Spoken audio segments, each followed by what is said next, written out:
30년 전 난 너를 2만 연필과 함께 버렸는데 정윤이 너는 이 펜 속에 나를 담아놓고 살았단 말이냐. 영하의 기온이 세상을 꽁꽁 얼려버린 겨울의 어느 늦은 오후, 전직 대법관 한승조는 재개발 단지의 삭막한 가림막 사이를 걷고 있었다. 평생 법복을 입고 엄격한 저울질로 타인의 삶을 심판해 온 그였지만 정작 자신의 낡은 구두 밑창 하나 제대로 돌보지 못했다는 사실이 씁쓸하게 다가왔다. 그때 빗물인지 눈물인지 모를 습기가 안경 너머를 가렸다. 갑작스러운 진눈깨비에 몸을 숨긴 곳은 골목 끝자락, 겨우 숨만 붙이고 있는 낡은 구두 수선집이었다. 어서 오십시오. 낮고 무뚝뚝한 목소리의 청년, 지우가 수건으로 손을 닦으며 그를 맞았다. 승조가 젖은 구두를 벗어 건네려던 순간 그의 시선이 청년의 작업대 귀퉁이에 멈췄다. 낡은 기름걸레와 녹슨 망치들 사이 그 어울리지 않는 장소에서 은은하게 빛을 발하고 있는 물건 하나. 그것은 은빛 만년필이었다. 30년의 세월이 흘렀지만 승조는 단번에 알아볼 수 있었다.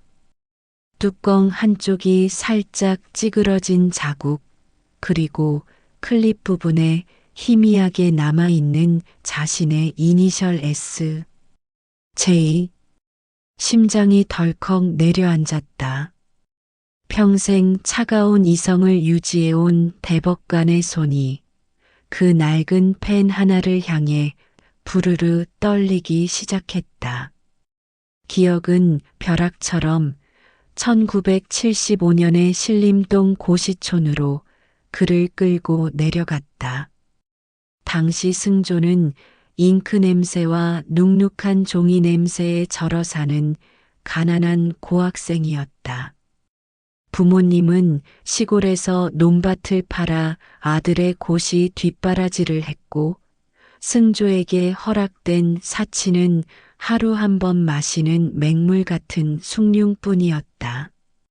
그날따라 하늘은 승조의 주머니 사정만큼이나 꾸물거렸다. 낡은 고시 서적들이 든 가방을 품에 안고 도서관으로 향하던 길, 예고도 없이 굵은 빗방울이 쏟아지기 시작했다. 승조는 급한 대로 낡은 건물 처마 밑으로 몸을 구겨 넣었다. 한숨을 내쉬며 젖은 책 등을 소매단으로 닦아내던 그때였다.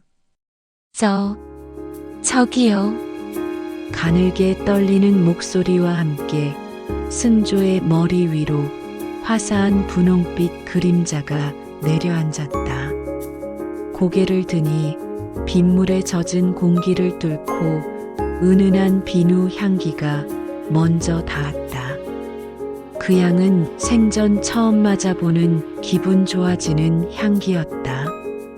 그곳엔 인근 초등학교의 초임 교사이자 도서관 길목에서 승조가 몇 번이고 마주쳤던 여자 정윤이 서 있었다. 사실 정윤은 매일 아침 전공 서적을 가슴에 품고 결연한 표정으로 걷는 승조를 오래전부터 가슴에 담아두고 있었다. 예. 숫기 없는 승조가 당황해 뒷걸음질 치자 정윤은 얼굴이 홍당무가 된 채 우산 손잡이를 꼭 쥐었다. 그녀는 오늘 아침 라디오에서 비 소식을 듣자마자 우산 없이 집을 나설 승조를 떠올리며 가장 큰 장우산을 챙겨 들고 그가 지나갈 길목을 서성였던 참이었다. 오늘 아침 라디오에서 비 온다고 얘기했었는데 우산 준비를 미처 못하셨나봐요. 불편하지 않으시면 제 우산이 제법 큰데 도서관까지 같이 쓰고 가실래요? 정윤의 목소리는 빗소리에 묻힐 듯 작았지만 그 안에는 커다란 용기가 담겨 있었다. 승조는 멍하니 그녀를 바라보았다. 빗방울이 튀어 젖은 그녀의 어깨와 행여 그가 거절할까봐 파들거리는 속눈썹이 눈에 들어왔다. 죄송해서 어쩌죠? 옷도 다 젖으실 텐데. 아니에요. 제 어깨는 조금 젖어도 돼요. 책이 젖으면 안 되잖아요. 얼른 들어오세요. 이야기가 마음에 와닿으신다면 돈이 들지 않는 가장 큰 응원인 구독과 좋아요로 지금 이 순간 여러분의 따뜻한 마음을 함께 해주세요. 이야기님들의 작은 응원이 외로운 누군가에게는 큰 위로가 됩니다. 자, 그럼 오늘의 사연 지금부터 시작하겠습니다. 정윤은 승조 쪽으로 우산을 쑥 밀어 넣었다. 좁은 우산 속 두 사람의 거리는 단숨에 한 뼘으로 좁혀졌다. 정윤의 어깨가 승조의 팔에 닿을 때마다 승조의 심장은 고시 공부를 하던 법전의 문구보다 더 세차게 요동쳤다. 정윤은 수줍음에 고개를 숙였지만 입가에는 세상을 다 얻은 듯한 희미한 미소가 번지고 있었다. 그것이 두 사람의 운명이 겹쳐진 첫 번째 분홍빛 사건이었다. 정윤이 내민 우산 속으로 승조는 마지못해 들어갔다. 좁은 우산 밑에서 두 사람의 어깨가 자꾸만 부딪혔다. 승조의 낡은 무명 셔츠에서 나는 땀 냄새와 정윤의 머리카락에서 풍기는 은은한 비누 향이 빗소리에 섞여 묘한 화음을 만들어냈다. 그것이 운명의 시작이었다. 그날 이후 정윤의 사랑 계획은 조용히 그러나 아주 치밀하게 실천되었다. 정윤은 승조가 도서관의 어느 자리에 앉는지 몇 시에 저녁을 먹으러 나오는지 체크하기 시작했다. 일주일 뒤 승조의 열람실 책상 위에는 정성스럽게 포장된 단팥빵 두 알과 쪽지가 놓여 있었다. 공부하시느라 힘드시죠? 당분이 부족하면 머리가 아프대요. 힘내세요. 마이너스 우산 빌려줬던 사람. 승조는 단팥빵을 한 입 베어 물며 처음으로 법조문이 아닌 사람의 온기를 느꼈다. 정윤은 도서관 입구 기둥 뒤에 숨어 승조가 빵을 맛있게 먹는 모습을 지켜보며 주먹을 불끈 쥐었다. 작전 성공이야. 그녀의 일기장에는 승조의 이름 옆에 커다란 하트가 그려지기 시작했다. 한 달 뒤 정윤은 더 대담한 계획을 세웠다. 승조의 낡은 볼펜이 자꾸 헛도는 것을 눈여겨본 그녀는 석 달치 월급의 절반을 털어 은빛 만년필을 준비했다. 그리고 비가 오지 않는 날임에도 불구하고 도서관 계단에서 승조를 기다렸다. 승조 씨, 이거 합격 기원 선물이에요. 이 펜으로 나중에 정말 멋진 판결문을 써주세요. 그래서 이 세상에 억울하게 힘들어하는 사람들이 없도록 해주세요. 만년필을 건네며 정윤은 승조의 손을 아주 잠시 찰나의 순간 동안 꽉 잡았다 놓았다.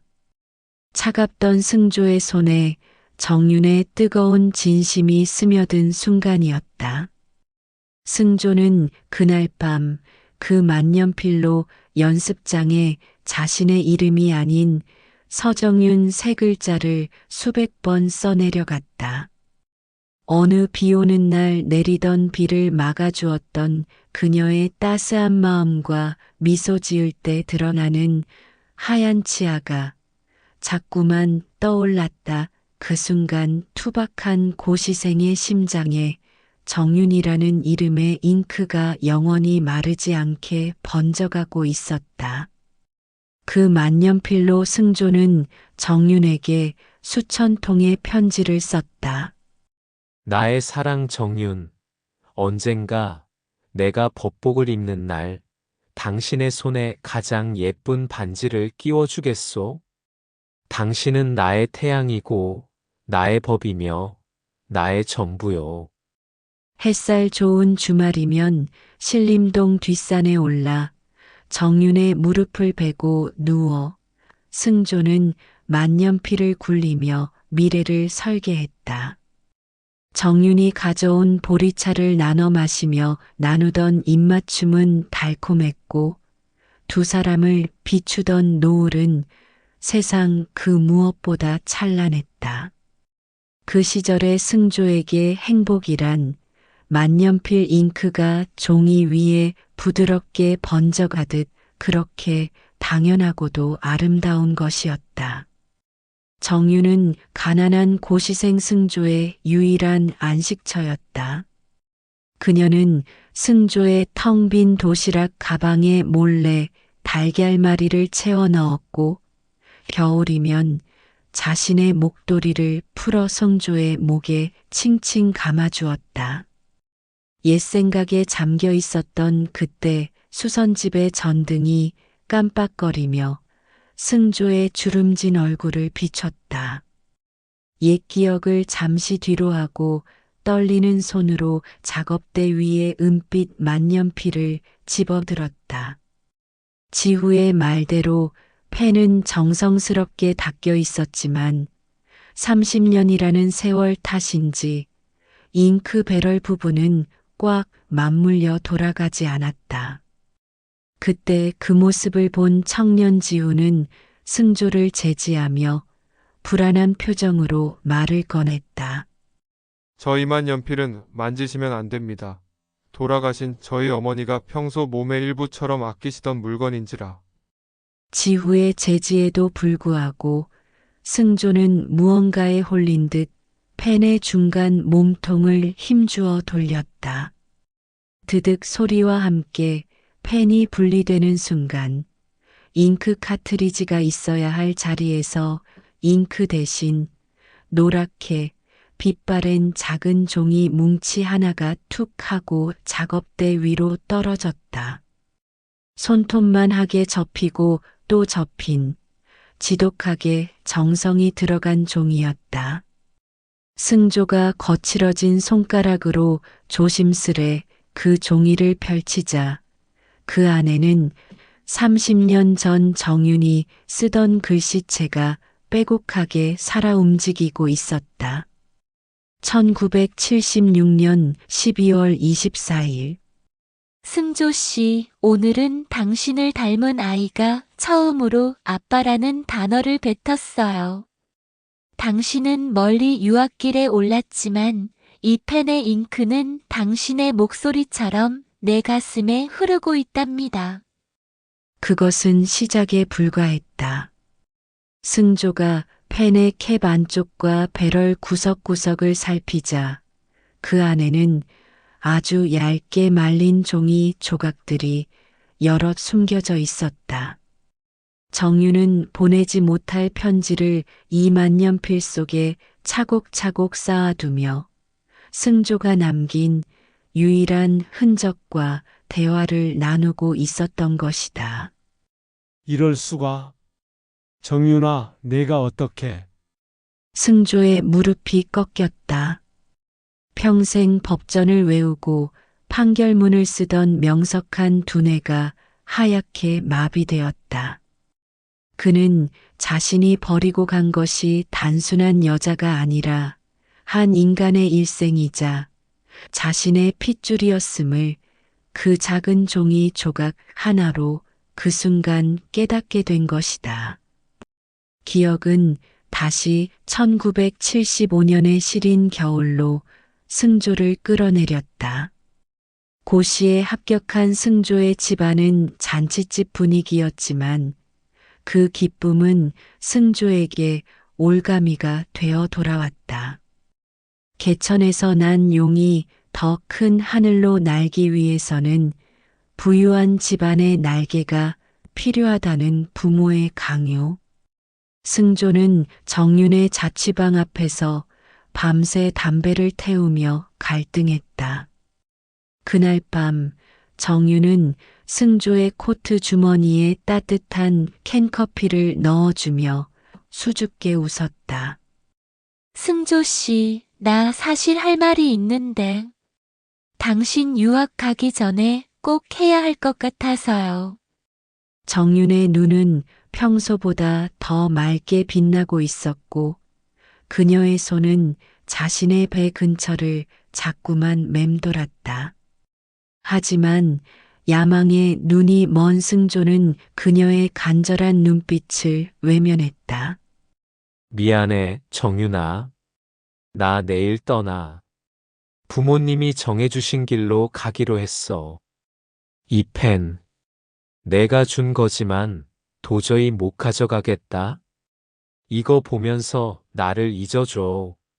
승조는 정윤의 손에 은빛 만년필과 미안하다는 짧은 쪽지 하나를 쥐어주고는 뒤도 돌아보지 않고 눈보라 속으로 사라졌다. 그것이 정윤에게는 사형 선고였음을, 그녀가 그날 밤 승조에게 하려던 말이 우리에게 아이가 생겼어요 였다는 사실을 비겁한 승조는 50년이 지난 오늘에서야 알게 된 것이다. 승조가 유학을 가고 대법관이 되어 화려한 명예를 누리는 동안 정윤의 삶은 처절한 투쟁이었다. 미혼모라는 낙인 속에서도 그녀는 승조를 원망하지 않았다.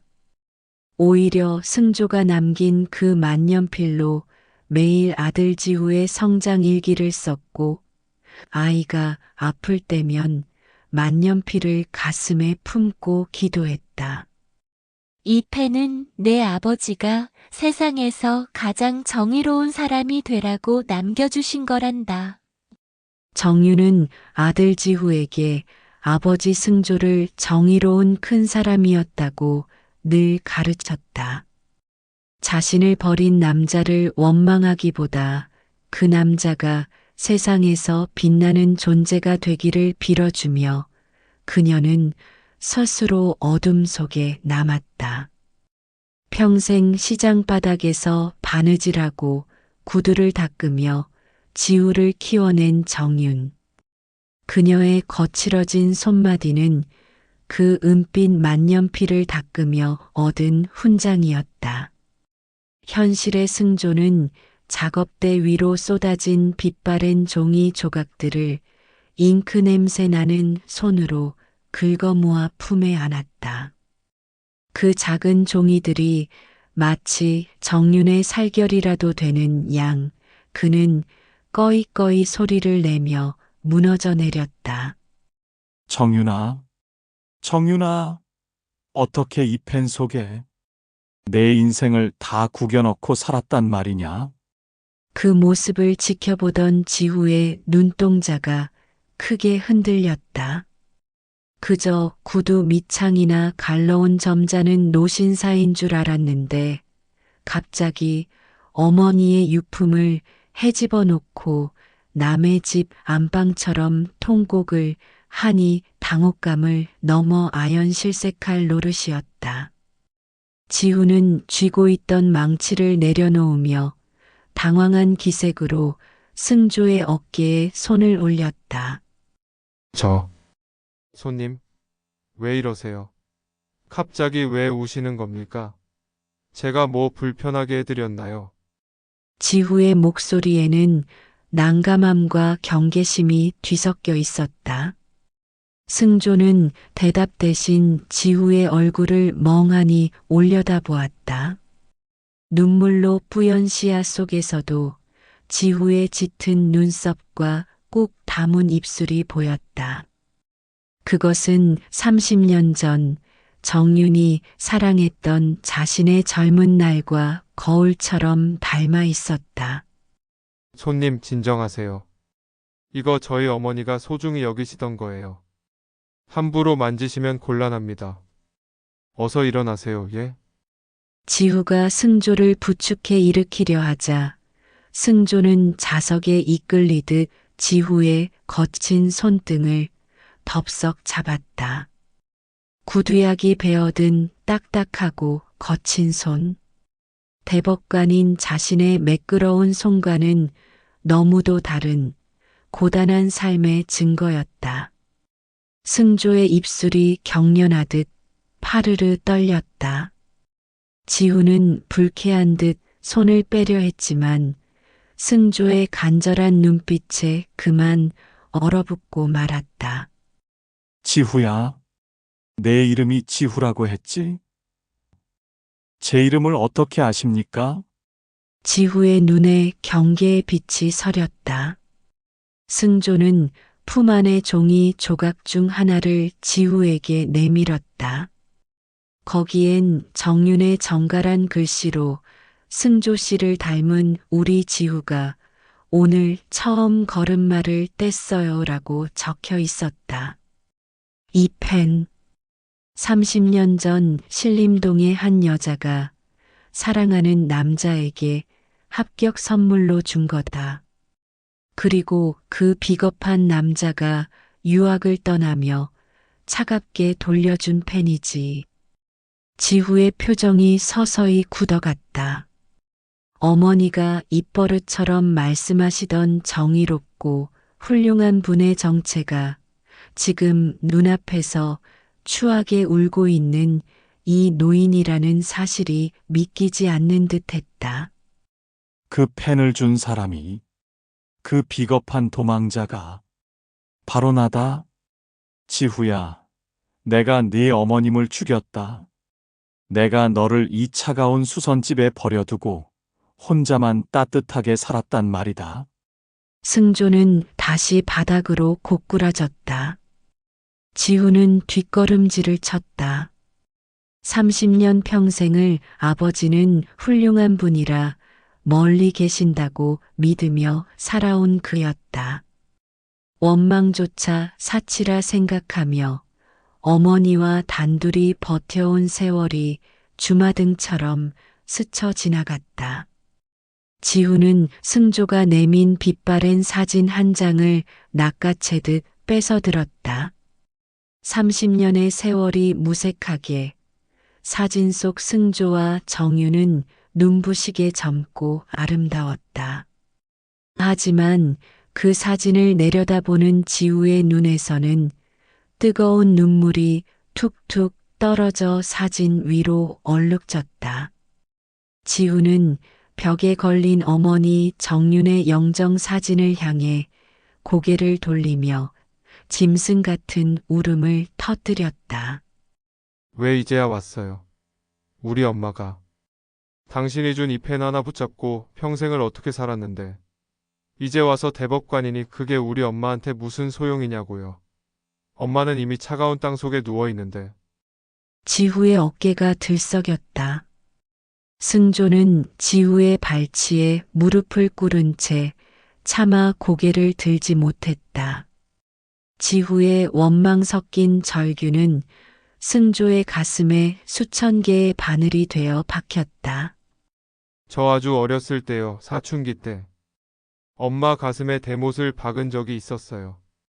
학교 끝나면 다른 애들은 아버지가 자가용 끌고 와서 태워가고 길 가다 보면 아버지가 분식도 사주고 짜장면도 사주면서 웃고 떠드는데 나는 왜 아빠가 없냐고, 내 아빠는 죽었냐고 엄마한테 소리 지르며 대들었어요. 그때 엄마가 어떻게 했는지 아세요? 지후는 숨이 넘어갈 듯 꺽꺽거리며 말을 이었다. 승조의 눈물도 멈추지 않았다. 엄마는 화도 안 냈어요. 그저 말없이 저를 꼭 껴안아주면서 당신이 준 이 은빛 만년필을 꺼내 제 손목에 쥐어주셨어요. 그러면서 그러시더라고요. 지후야, 내 아버지는 이 펜처럼 빛나고 정의로운 분이란다. 지금은 세상 사람들을 위해 너무 바쁘셔서 잠시 멀리 계신 것 뿐이야. 절대 너를 잊으신 게 아니야. 엄마는 끝까지 당신을 지켰어요. 당신 명예에 흠이라도 갈까봐 아들인 나한테조차 당신이 자기를 버렸다는 말을 한 번도 안 했다고요. 지우는 소매단으로 눈물을 닦아내며 어머니가 밤마다 들려주던 동화 같던 이야기를 꺼내놓았다. 그것은 승조조차 몰랐던 정윤만이 간직했던 비밀스러운 사랑의 고백이었다. 엄마가 늘 그랬어요. 내 인생에서 처음이자 마지막으로 사랑한 남자는 오직 한 사람뿐이었다고. 그러면서 그 비 오던 날 이야기를 100번도 넘게 해주셨죠. 수줍음 많던 엄마가, 도서관 가는 당신을 멀리서 지켜보기만 하던 엄마가, 그날 비 맞는 당신을 보고는 심장이 멈추는 줄 알았대요. 승조는 숨을 죽였다. 30년 전 그 우산 밑에서의 기억이 파노라마처럼 스쳐 지나갔다. 엄마는 당신이 비를 맞아 감기라도 걸리면 어쩌나 그 걱정 하나 때문에 평생 낼 용기를 그날 다 끌어모았대요. 라디오에서 비 소식을 듣고 우산을 챙길 때부터 손이 덜덜 떨려서 제대로 잡지도 못하셨대요.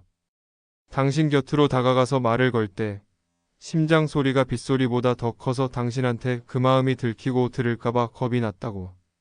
그렇게 떨리는 심장을 부여잡고 다가가서 당신에게 우산을 씌워줬는데 당신이 우산 속으로 들어오던 그 순간이 엄마 인생에서 가장 행복했던 시간이었대요. 지후의 목소리가 사무치게 떨렸다. 엄마는 죽는 순간까지도 그날을 회상하며 웃으셨어요. 당신이 비 안 맞게 우산을 당신 쪽으로 기울이느라 엄마 왼쪽 어깨가 다 젖었는데도 하나도 춥지 않았대요. 당신이랑 어깨가 닿을 때마다 온 세상이 분홍색으로 변하는 것 같았다고. 그런 엄마를, 그렇게 순수했던 우리 엄마를 당신은 어떻게 이렇게 버려둘 수 있었어요? 승조는 지후의 발치를 붙잡고 오열했다. 대법관이라는 화려한 명예도 이 순간만큼은 오물보다 더럽게 느껴졌다. 정윤의 사랑은 그토록 깊고 숭고했는데 자신은 성공이라는 신기루를 쫓아 그 귀한 보석을 시궁창에 던져버린 꼴이었다. 지후야, 내가 죽일 놈이다. 내가 내 아비다다. 차라리 나를 때려라. 나를 죽여줘라. 승조는 바닥에 머리를 찌우며 통곡했다. 지우는 원망 가득한 눈으로 승조를 내려다보았지만 승조의 굽은 등과 하얗게 센 머리칼을 보며 차마 더는 소리를 지르지 못했다. 어머니가 평생 사랑했던 남자. 어머니가 잉크가 마르지 않게 매일 닦으며 기다렸던 그 남자가 이제는 초라한 노인이 되어 제 발밑에서 용서를 빌고 있었다. 엄마는 마지막까지 이 펜을 닦으면서 당신 이름을 부르셨어요. 당신이 준 이 펜으로 제 이름을 지어주셨고 제 성적표에 사인을 해주셨고 당신에게 전하지 못할 편지를 매일 쓰셨다고요. 당신은 몰랐겠지만 우리는 평생 당신과 함께 살고 있었던 거예요. 지후의 말에 승조는 심장을 도려내는 듯한 통증을 느꼈다. 정유는 승조가 떠난 빈자리를 원망이 아닌 그가 남긴 만년필과 그와의 추억으로 채우며 50년을 버텨온 것이었다. 승조는 결심했다. 이제 대법관 한승조는 세상에서 사라질 것이다. 그는 정윤의 영정사진을 향해 절규하듯 맹세했다. 정윤아, 내가 내 어깨를 평생 적시게 했구나. 이제 내가 내 눈물을 닦아주마. 내가 사랑했던 이 아들을 위해, 내가 지키려 했던 그 아이들을 위해 내 남은 목숨을 다 바치마.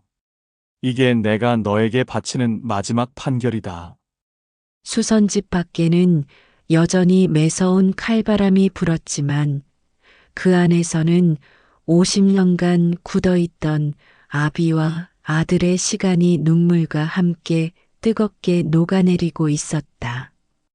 지후의 절규가 휩쓸고 간 수선집 안은 정막만이 감돌았다. 승조는 바닥에 떨어진 은빛 만년필을 조심스럽게 집어들었다. 평생 법복의 권위 뒤에 숨어 타인의 허물을 들춰냈던 그였지만 지금 이 순간 그는 자신의 인생 전체를 유죄로 판결 내렸다. 지후야, 짐을 싸라. 이곳을 떠나자. 승조의 목소리는 낮았지만 결연했다. 갑작스러운 말에 눈물을 닦던 지우가 당혹스러운 표정으로 승조를 쳐다봤다. 갑자기 그게 무슨 소리예요? 전 여기가 제 집이고 우리 엄마 채취가 남은 유일한 곳이에요. 당신이 뭔데 가라 마라 합니까? 아니, 도망치자는 게 아니다. 내 어머니가 평생 지키려 했던 것, 그리고 내가 흘린 눈물의 대가를 이제야 치르러 가는 거다. 나 한승조는 오늘부로 죽었다. 이제 내 아비로서 정윤이의 남자로 살기 위해 가는 거다. 승조는 곧바로 자신의 전담 비서에게 전화를 걸었다.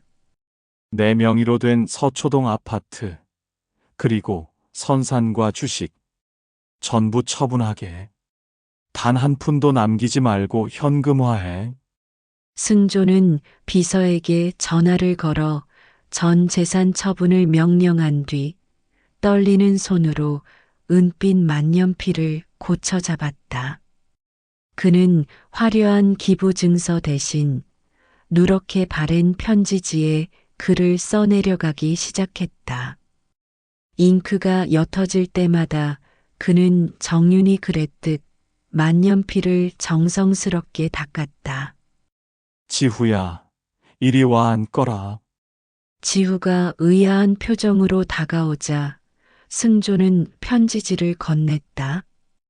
거기에는 법적인 상속 절차보다 더 엄격하고 따뜻한 문장들이 적혀 있었다.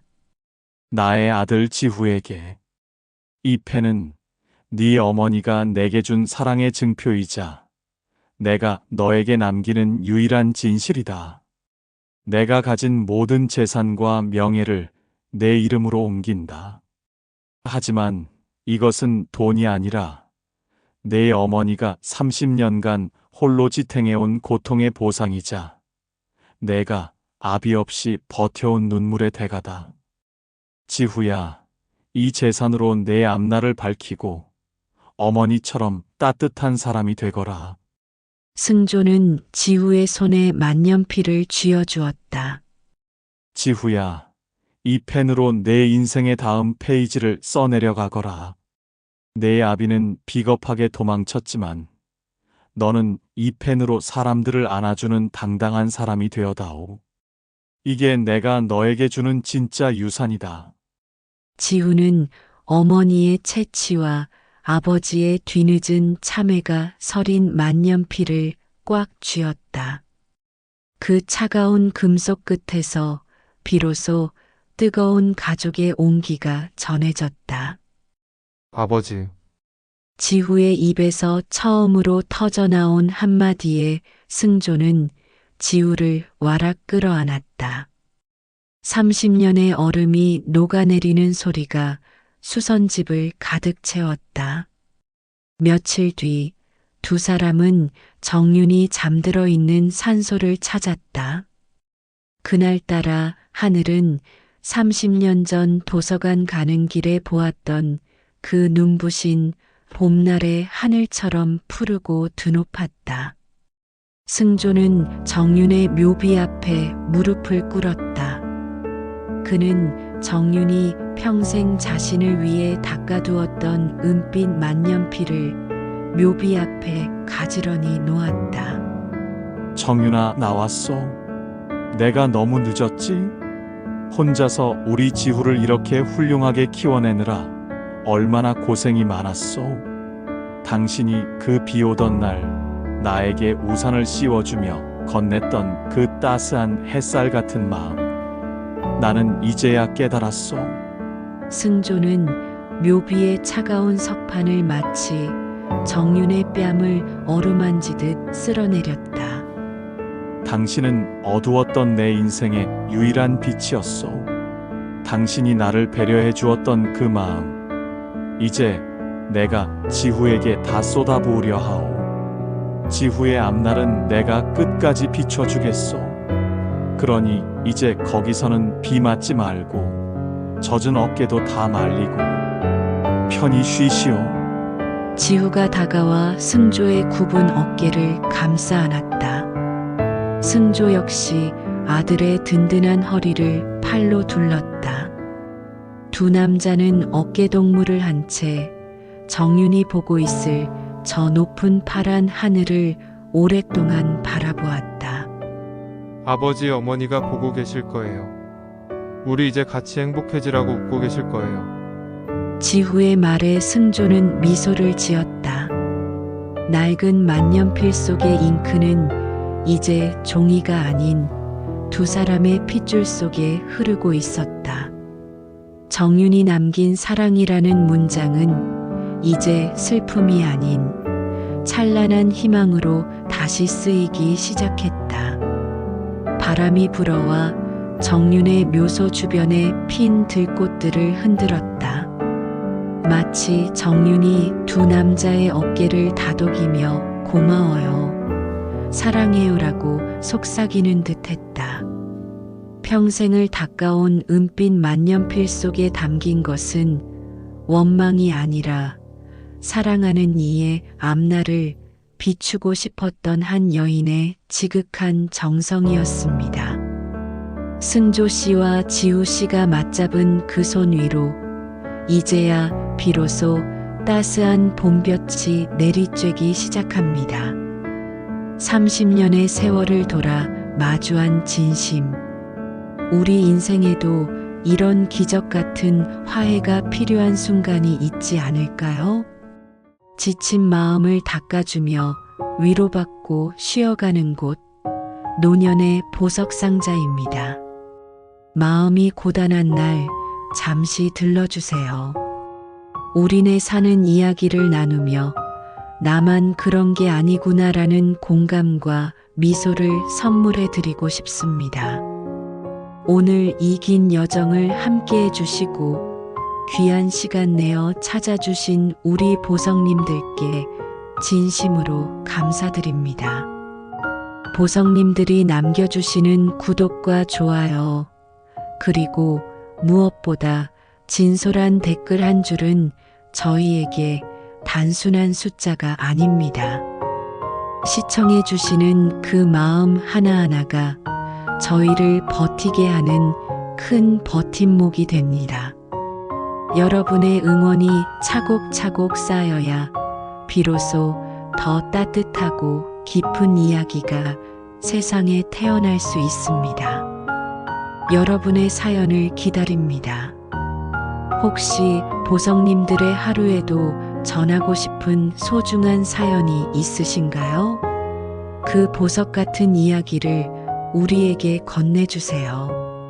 누군가에게는 오늘 밤 새벽을 밝혀줄 작은 등불이, 또 누군가에게는 다시 일어설 용기가 될지도 모릅니다. 서로의 삶을 나누고 위로를 주고받으며 함께 소통하는 노년의 보석 상자가 되겠습니다. 부디 오늘도 여러분의 하루가 세상에서 가장 아름다운 보석처럼 찬란하게 빛나기를 바랍니다. 시청해 주셔서 감사합니다. 여러분 사랑합니다.